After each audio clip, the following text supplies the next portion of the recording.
Hello everyone, welcome back to our channel. तो आज यहाँ पे हम बात करने वाले हैं सोर्स ऑफ फाइनेंस की। तो उसके लिए हम सबसे पहले बात करेंगे इक्विटी कैपिटल की कि इक्विटी कैपिटल क्या होता है। तो सबसे कॉमन सोर्स जो फाइनेंस का है वो इक्विटी कैपिटल ही होता है। तो बेसिकली इक्विटी कैपिटल क्या है? जो भी ओनर, जब प्रमोटर अपने बिजनेस को एस्टैब्लिश करने के लिए पैसा लगाते हैं, हम उसको इक्विटी कैपिटल कहते हैं। देखो, ये धीरे धीरे चीज़ें चेंज हुई। पहले तो जब भी हमें बिजनेस स्टार्ट करना होता है, जो हमारे पास पैसा होता है, हमारी सेविंग्स होती है, हम अपने रिलेटिव से पैसा वगैरह लेके तो बिजनेस स्टार्ट करते हैं। इक्विटी कैपिटल अगर हम बात करें, धीरे धीरे जो है बाकी इन्वेस्टर्स भी आने लगे जिन्होंने यहाँ पे पैसा डालना शुरू करा कंपनी में। तो जनरली अगर हम बात करें शुरुआत के टाइम पे, इनिशियली जब भी एक ओनर, जब प्रमोटर बिजनेस स्टार्ट करने के लिए पैसा लगाता है तो उसको इक्विटी कैपिटल कहा जाता है। फिर हम बात करेंगे इक्विटी कैपिटल इन अकाउंटिंग में बात करें तो अकाउंटिंग में कैपिटल का मतलब यहाँ पे होता है capital is equal to assets minus liability, which means कि एसेट से जो भी पैसा रिलीज हो रहा है एसेट सेल करने से, उसमें से जब हम लाइबिलिटीज पे ऑफ कर देंगे और जो बचेगा वो हमारा कैपिटल होता है। फिर हम बात करेंगे nature of equity capital. Equity capital की नेचर क्या है? तो both the initial fund brought by honour and accumulated profit. तो इसमें जैसे हमने बात करी कि इनिशियल फंड जो है ऑनर और प्रमोटर लगा रहे हैं, प्लस जो इसमें एक्यूमुलेटेड प्रॉफिट, जैसे बिजनेस हमने स्टार्ट कर दिया, बिजनेस के साथ साथ जो हमें प्रॉफिट हो रहा है हर साल, हम उसको भी रिटेन कर रहे हैं अपने बिजनेस में, ठीक है, उसको एक्यूमुलेट करते जा रहे हैं, उस प्रॉफिट को भी कैपिटल यहाँ पे बोला जाता है। जैसे कि आपने देखा होगा, जब हम बैलेंस शीट बनाते हैं तो कैपिटल के साथ हम जनरल रिजर्व भी लिखते हैं, कैपिटल में प्लस करा जाता है जनरल रिजर्व को। तो बेसिकली वही चीज है यहाँ पे कि जो हमारा एक्यूमुलेटेड प्रॉफिट है एंड इनिशियली जो फंड लगाया जाता है उसको हम यहाँ पे इक्विटी कैपिटल बोला जाता है। फिर हम बात करेंगे इवोल्यूशन विद कॉर्पोरेट। तो जैसे हमने बात करी कि पहले जो है ओनर और प्रमोटर जो पैसा लगा रहे थे अपने फ्रेंड्स एंड फैमिली से लेके, ठीक है, उसको यहाँ पे इक्विटी कैपिटल बोला जा रहा था। बट जैसे जैसे बिजनेस इवॉल्व होता गया, कॉर्पोरेट स्ट्रक्चर बढ़ता गया, लार्ज पूल ऑफ इन्वेस्टर जो है वो आ गए फ्रॉम द डिफरेंट बैकग्राउंड्स और उन्होंने भी पार्टिसिपेट करना स्टार्ट कर दिया इक्विटी कैपिटल में। ठीक है, तो अब हम बात करेंगे यहाँ पे कि इन इन्वेस्टर्स का कोई लेना देना नहीं होता है प्रमोटर्स के साथ या फिर ओनर्स के साथ, कोई कनेक्शन नहीं होता है। जैसे कि हम भी किसी भी बिजनेस में, किसी भी कंपनी में इक्विटी शेयर्स खरीद सकते हैं, राइट। तो अगर वो कंपनी लिस्टेड है फिर तो बहुत ईजी है, क्योंकि स्टॉक मार्केट से हम उन कंपनीज के शेयर को परचेज कर सकते हैं, सेल कर सकते हैं, राइट। तो वही चीज यहाँ पे भी बोली जाती है। कॉन्सेप्ट ऑफ इक्विटी जो है वो सिग्निफाई करता है fairness and ownership emerge with the growth of the corporate, कि जैसे जैसे ग्रोथ होती गई कॉर्पोरेट की, ऑनरशिप एंड फेयरनेस को सिग्निफाई ये करना शुरू कर दिया इक्विटी कॉन्सेप्ट ने। जिसके पास इक्विटी शेयर्स होते हैं उनके पास वोटिंग राइट होता है। इट मीन्स कि उनके पास ऑनरशिप होती है उस कंपनी की, जितने भी उन्होंने शेयर ले रखे हैं उसके अकॉर्डिंग, राइट। अब हम बात करेंगे features and advantages of equity capital. तो फीचर की पहले की बात कर ले तो इसमें बोला जा रहा है each unit of equity has a same nominal value, कि जितने भी शेयर खरीदे जा रहे हैं सबकी वैल्यू जो है वो सेम होएगी, नॉमिनल वैल्यू सेम रहेगी। फेस वैल्यू जिसे बोला जाता है, जैसे कि 10 रुपए का एक शेयर है तो 10 रुपए का ही शेयर जो है वो सब यहाँ पे खरीदेंगे, राइट। फिर हम बात करेंगे इक्विटी होल्डर जो है इंजॉय करते हैं टू प्राइमरली फाइनेंशियल राइट्स। वो कौन कौन से हैं? एक तो right to income through dividend. इनको जो इनकम है वो कहाँ से आती है? देखो, डिविडेंड जो इनको दिया जाता है, जो भी प्रॉफिट डिस्ट्रीब्यूट कर दिया गया है, जैसे कि सबसे पहले तो यहाँ पे क्रेडिटर्स होते हैं जो, या फिर जिनसे हमने लोन ले रखा होता है उनको इंटरेस्ट पे करना होता है। फिर यहाँ पे टैक्स दे देना होता है। टैक्स देने के बाद जो पैसा बचता है उसमें से डिविडेंड पहले प्रेफरेंस शेयर होल्डर्स को दिया जाता है। फिर जो प्रॉफिट बच रहा है उसमें से जो डिविडेंड है वो इक्विटी शेयर होल्डर्स को डिस्ट्रीब्यूट करा जाता है। दूसरा, इनको जो है राइट दिया जाता है सरप्लस एसेट, कि लिक्विडेशन के टाइम पे सब कुछ पे ऑफ करने के बाद, क्रेडिटर्स को, डेट को, ठीक है, प्रेफरेंस शेयर होल्डर्स को भी पे ऑफ करने के बाद अगर एसेट्स बच जा रहे हैं तो उनमें भी इनका राइट होता है, वो भी इनको मिल जाती हैं। फिर हम बात करेंगे इनके पास वोटिंग राइट होता है, राइट, जिससे कि ये कंपनी के इंपॉर्टेंट जो डिसीजन है उनको इन्फ्लुएंस कर सकते हैं। जितने शेयर्स होंगे उतना इनके पास वोटिंग राइट होगा, राइट। फिर हम बात करेंगे यहाँ पे कि इक्विटी शेयर जो है वो सब्सक्राइब कर सकता है कोई भी, यहाँ पे subject to the term in the article of association. जो भी कंपनी की आर्टिकल ऑफ एसोसिएशन में, देखो कंपनी के दो मेन डॉक्यूमेंट होते हैं, article of association and memorandum of association. तो इन डॉक्यूमेंट्स में जो भी लिखा गया है, जब कंपनी रजिस्टर्ड हुई थी तब ये डॉक्यूमेंट बनाए जाते हैं, तो उसी की टर्म एंड कंडीशन के अकॉर्डिंग यहाँ पे जो है वो पर्सन सब्सक्राइब कर सकते हैं इक्विटी शेयर्स को।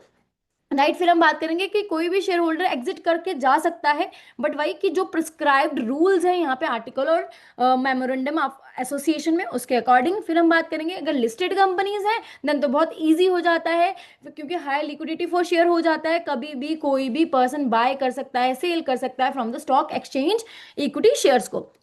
फिर हम बात करेंगे इक्विटी शेयर जो है वो इशू किए जा सकते हैं नॉमिनल वैल्यू पे भी। नॉमिनल वैल्यू होती है कि जो भी उसकी फेस वैल्यू है उसी पे वो, जैसे कि 10 रुपए का एक शेयर है तो 10 रुपए में ही इशू करा जा रहा है, तो वो नॉमिनल वैल्यू पे, इसको पार भी बोला जाता है, एट ए पार। ठीक है। फिर हम बात करेंगे प्रीमियम। प्रीमियम क्या होता है, जैसे कि 10 रुपए का शेयर था, नॉमिनल वैल्यू उसकी 10 रुपए थी, बट यहाँ पे 12 रुपए का वो इशू करा जा रहा है, तो 2 रुपए क्या हो गया यहाँ पे प्रीमियम, कि प्रीमियम पे वो इशू किया जा रहा है। एट डिस्काउंट, डिस्काउंट का मतलब यहाँ पे क्या हो गया कि जब हम यहाँ पे लोअर देन फेस वैल्यू या नॉमिनल वैल्यू से कम पे इशू करते हैं, दैट इज सपोज हम 8 रुपए पे इशू कर रहे हैं, तो बेसिकली वो क्या हो जाएगा, एट डिस्काउंट हम इशू कर रहे हैं। तो तीनों पे इशू किया जा सकता है, नॉमिनल वैल्यू पे भी, प्रीमियम पे भी और डिस्काउंट पे भी। फिर हम बात करेंगे advantages of raising equity capital. तो कंपलसरी पेमेंट की ज़रूरत नहीं होती है, चाहे वो इंटरेस्ट की बात कर ले, देखो जैसे कि लोन में इंटरेस्ट देना ही देना होता है, बट इक्विटी में ऐसा कुछ नहीं होता है। इक्विटी में प्रॉफिट होगा, डिस्ट्रीब्यूटेबल प्रॉफिट हमारे पास बचेगा तो हम उसको डिस्ट्रीब्यूट करेंगे एज ए डिविडेंड, अदरवाइज ज़रूरी नहीं है, कंपलसरी नहीं है। फिर हम बात करेंगे रीपेमेंट ऑब्लिगेशन भी कंपलसरी नहीं है यहाँ पे, जैसे कि हमें जो भी जितने टाइम के लिए हमने लोन ले रखा होगा उतने टाइम के बाद हमें लोन पे करना ही पड़ेगा। प्रेफरेंस शेयर्स भी है, 20 ईयर्स के बाद हमें रिडीम करने ही पड़ते हैं, बट इक्विटी के केस में ऐसा कुछ नहीं होता है। लिक्विडेशन के टाइम पे अगर कोई पैसा बच जा रहा है, अगर कंपनी बंद हो रही है, तब इनको पेमेंट करी जाती है, अदरवाइज ऐसा कुछ नहीं है कि इनको पेमेंट करनी ही करनी है, कोई लीगल ऑब्लिगेशन नहीं है। फिर हम बात करेंगे तो ये जो कैपिटल है, क्योंकि कोई लीगल ऑब्लिगेशन नहीं, तो ये रिस्क कैपिटल भी से बोला जाता है, और अदर सोर्स जो है जैसे कि चाहे लोन है चाहे प्रेफरेंस शेयर्स है, वो इस तरह का रिस्क नहीं लेते हैं। फिर हम बात करेंगे कि जो शेयर होल्डर्स होते हैं, इक्विटी शेयर होल्डर्स, उनमें सेंस ऑफ ऑनरशिप होती है, क्योंकि उनके पास क्या होता है, वोटिंग राइट्स होते हैं, वो एक ऑनरशिप की सेंस उनमें होती है। फिर हम बात करेंगे कि हायर इक्विटी बेस अगर किसी भी कंपनी का होगा तो इससे क्या है, फाइनेंशियल स्टैंडिंग जो है कंपनी की अच्छी रहेगी, इंप्रूव होगी। इससे जो लैंडर्स हैं, ठीक है, अगर हमें लोन लेना है, डेट लेना है, तो उनका भी कॉन्फिडेंस बढ़ेगा, वो भी हमारी कंपनी को लोन देने में रेडी हो जाएंगे, ज़्यादा वो टाइम नहीं लगाएंगे, ज़्यादा पूछताछ वो जो इन्वेस्टिगेशन पूरी प्रॉपर नहीं करेंगे, क्योंकि उनको पता है कि अगर इस कंपनी का इक्विटी बेस अच्छा है तो ये कंपनी फाइनेंशियली स्ट्रांग है, तो ये रीपेमेंट कर देगी। राइट। अब हम बात करेंगे 30 ईयर्स में 10 लाख से भी ज्यादा बैंकर्स ने हमारी वीडियोस एंड पीडीएफ की हेल्प से JIB, CIB and bank promotion exam को क्रैक करने में हेल्प मिली है। हमारी जो वीडियोस हैं फ्री ऑफ कॉस्ट जो है अवेलेबल हैं यूट्यूब चैनल पे, बट अगर आप अपडेटेड वर्जन जो है वीडियोस का चाहते हो तो आपको nstoor.schoolofbanking.com पे आना पड़ेगा। अब इसमें कोर्सेज सेक्शन में आके आपको जो भी कोर्स चाहिए, GIB, CIB, bank promotion course, आप उस कोर्स को एनरोल यहाँ पे कर सकते हैं। इससे आपको बेनिफिट क्या मिलने वाला है कि आपका जो एग्जाम क्रैक करने की पॉसिबिलिटी है वो बढ़ जाएगी। अब हम कुछ क्वेश्चंस डिस्कस कर लेते हैं। पहला क्वेश्चन है यहाँ पे, which of the following statement correctly represent the financial right of equity shareholder, select all that apply.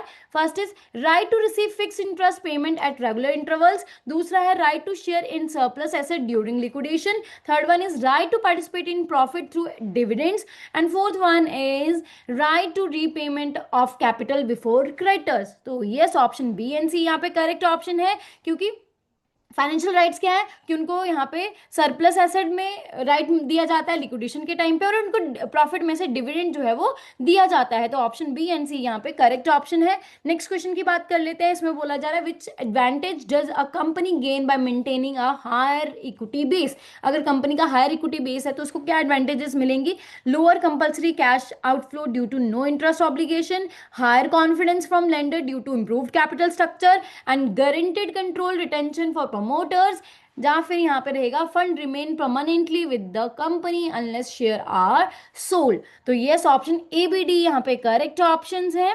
Right.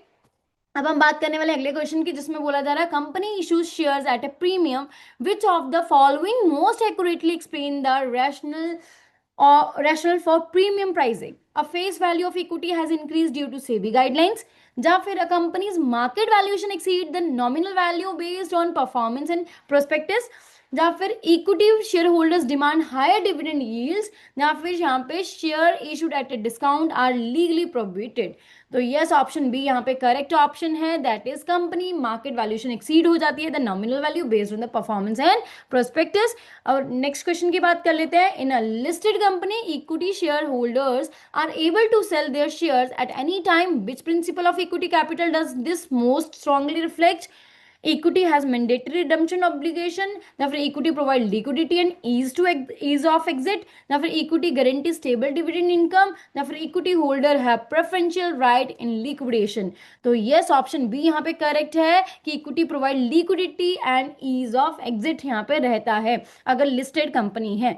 Then हम बात करेंगे अगले क्वेश्चन की, जिसमें बोला जा रहा है असर्शन कि equity shareholder collectively influence करते हैं मेजर कॉर्पोरेट डिसीजन को क्योंकि they have voting rights. Equity capital provide every shareholder the same voting right proportional to the number of shares held, कि जिनके पास जितने उनके पास शेयर्स होते हैं उतने उनके पास वोटिंग राइट्स होते हैं। ऑप्शन है ए एंड आर ट्रू है and R is the correct explanation of A है, and A is true, A and R true but R is not correct explanation of A is true but R is false, A is false but R is true.